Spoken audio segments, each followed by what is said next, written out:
अस्सलाम वालेकुम, मेरा नाम तौफीक है और आप हमारा यूट्यूब चैनल देख रहे हो। आज के इस वीडियो में मैं आप लोगों से बात करूंगा कि यहाँ पे आपको सऊदी अरब के अंदर कौन से वीज़े पे आना चाहिए और कौन सा बेस्ट रहेगा, सैलरी कौन से में ज़्यादा आप लोगों को ऑफ़र होती है। एक बंदे का सवाल भी था कि कौन से वीज़े पे सैलरी ज़्यादा मिलती है, तो ये डाउट आप लोगों का यहाँ पर क्लियर कर देता हूँ। यहाँ इस वक्त मैं रियाद में हूँ और आप लोगों के लिए वीडियोस बनाता रहता हूं, तो प्लीज़ आप वीडियो को लाइक कर दिया करें और शेयर कर दिया करें ज़्यादा से ज़्यादा। जिन बंदों को ज़रूरत हो उन तक ये वीडियो जो है पहुंचा दिया करें। आप चैनल को ज़रूर सब्सक्राइब कर लिया करें। एंड चलिए हम कम टू द पॉइंट। अब आपको कौन से वीज़े पे यहाँ पे आना चाहिए।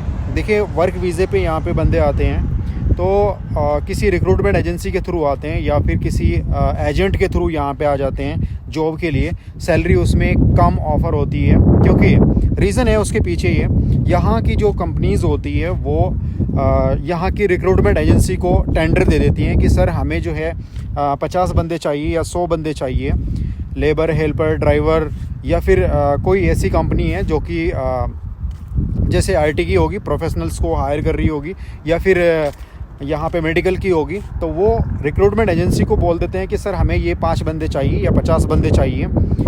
कुछ तो पैसे वो यहीं पे वेज कम हो जाता है। फिर उसके बाद में जब इंडिया जाती है वो वैकेंसी, वहाँ पे कम रेट पे लेते हैं आप लोगों को, तो सैलरी इस वजह से कम रहती है आप लोगों की। इसके अलावा आप दूसरा वीज़ा लेके आ सकते हो यहाँ पे, फ्री वीज़ा, जिसको हम आज़ाद वीज़ा बोलते हैं। ये वीज़ा आपको एम्बेसी के थ्रू मिल जाएगा या फिर अपने फ्रेंड सर्कल से मिल जाएगा। अगर आपका कोई फ्रेंड रहता हो यहाँ पे सऊदी अरब के अंदर, फैमिली मेम्बर हो, उनसे आप बोलिएगा, वो जो है आपको अरेंज करके दे देंगे इस वीज़ा को। और यहाँ पे आके फिर आराम से आप अपनी मर्ज़ी के हिसाब से, अपनी क्वालिफ़िकेशन के हिसाब से, और जो सैलरी आपको अच्छी लगे, जो कंफर्टेबल हो, उसको आप कीजिए। उसमें सैलरी आपको अच्छी मिल जाती है क्योंकि आप यहाँ पे किसी कंपनी के अंदर इंटरव्यू देते हैं और आपको लगता है कि सर ये सैलरी जो है मेरे लिए कंफर्टेबल नहीं है, मैं इसमें सर्वाइव नहीं कर सकता हूँ, तो आप उसको मत ज्वाइन कीजिएगा।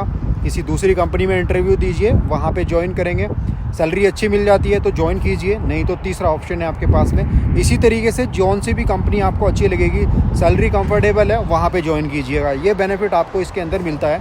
लेकिन इसमें आपको एक ध्यान रखना होगा, बहुत ज़रूरी, आपको अपनी स्किल्स के अंदर मास्टर होकर आना होगा और आपके पास में किसी दूसरा काम का भी एक ऑल्टरनेटिव होना चाहिए।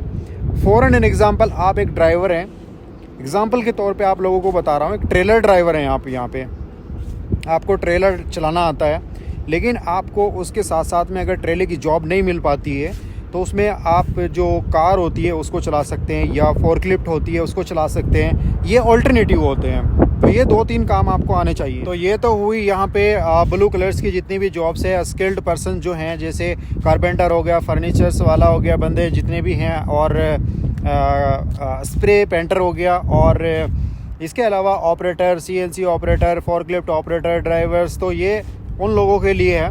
अब आ जाते हैं यहाँ पे वाइट कॉलर्स जॉब के लिए। वाइट कॉलर्स वाले जितने भी हैं, जैसे अकाउंटेंट की जॉब सर्च कर रहे हैं, आईटी इंजीनियरिंग की जॉब सर्च कर रहे हैं, या फिर सिविल में है, मैकेनिकल में है, बहुत तमाम तरीके की जॉब्स जितनी भी है यहाँ पे वाइट कॉलर्स की, उनको यहाँ पे उनके लिए यहाँ पे आना चाहते हैं। तो आप लोग जो हैं भाई, सबसे पहले अपनी जो स्किल्स है उस पर फोकस रखें। स्किल्स आपके अंदर, कम्युनिकेशन स्किल्स आपका अच्छा होना चाहिए, एंड एटलीस्ट आपको 2 ईयर्स 3 ईयर्स का एक्सपीरियंस होना चाहिए क्योंकि कंपटीशन जो है वो टफ़ है।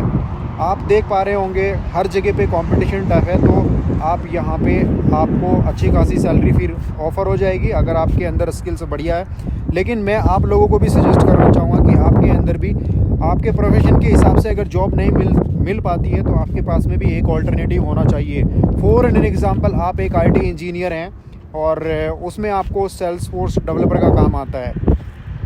सेल्स फोर्स में आपको अगर डेवलपर की जॉब यहाँ पे नहीं मिल पाती है किसी वजह से, उसके लिए आप एडमिन में अप्लाई कीजिए। एडमिन का भी आपको थोड़ा बहुत नॉलेज अच्छा होना चाहिए, उसमें आप जॉब कर सकते हैं अगर उसमें अपॉर्चुनिटी होती है। तो इससे फ़ायदा आप लोगों को यही होगा कि आपके ऊपर बहुत ज़्यादा प्रेशर होता है जॉब का, तो आप एंड आपके पास में कोई ऑप्शन नहीं होता है, तो फिर आप घर तो वापस नहीं जा सकते हैं। तो आपके पास में ये ऑप्शंस अवेलेबल होते हैं कि आपको ये काम भी आता है तो उसमें भी आप कर सकते हैं। इसके बाद में आप, जब आपका कॉन्ट्रैक्ट ख़त्म हो जाता है, 1 साल 2 साल जितने का भी होता है, उसके बाद में फिर से आप, क्योंकि कॉन्ट्रैक्ट भी बन जाता है आप लोगों का, लोगों के साथ में, कंपनीज़ के साथ में, और अरबी भी अच्छी खासी आप लोगों को आ जाती है, तो फिर 1 या 2 साल के बाद में आप अपनी चॉइस के हिसाब से जो आपके अंदर स्किल्स होती है उसके हिसाब से आप जॉब सर्च कर सकते हैं और उस कंपनी को ज्वाइन कर सकते हैं।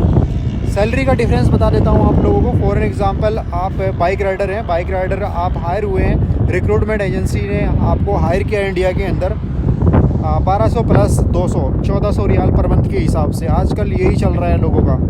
कोई एजेंट है या फिर रिक्रूटमेंट एजेंसी है तो यही इतनी प्रोवाइड करते हैं आजकल की डेट में।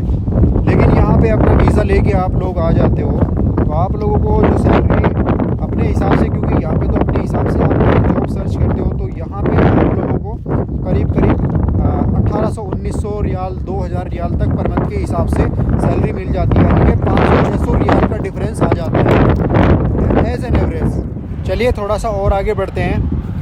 लोग यहाँ पे 2-3 वीज़े और लेके आते हैं, जैसे टूरिस्ट वीज़ा हो गया या फिर उम्रा वीज़ा हो गया, उस पर जॉब सर्च करते हैं। तो ये वीज़ा आप लोगों के लिए नहीं है यार, जॉब के लिए। आप गवर्नमेंट ने यहाँ की वर्क वीज़ा बनाया, आप वर्क वीज़ा लेके आइए, ना घर वालों को टेंशन ना फिर बाहर वालों को टेंशन।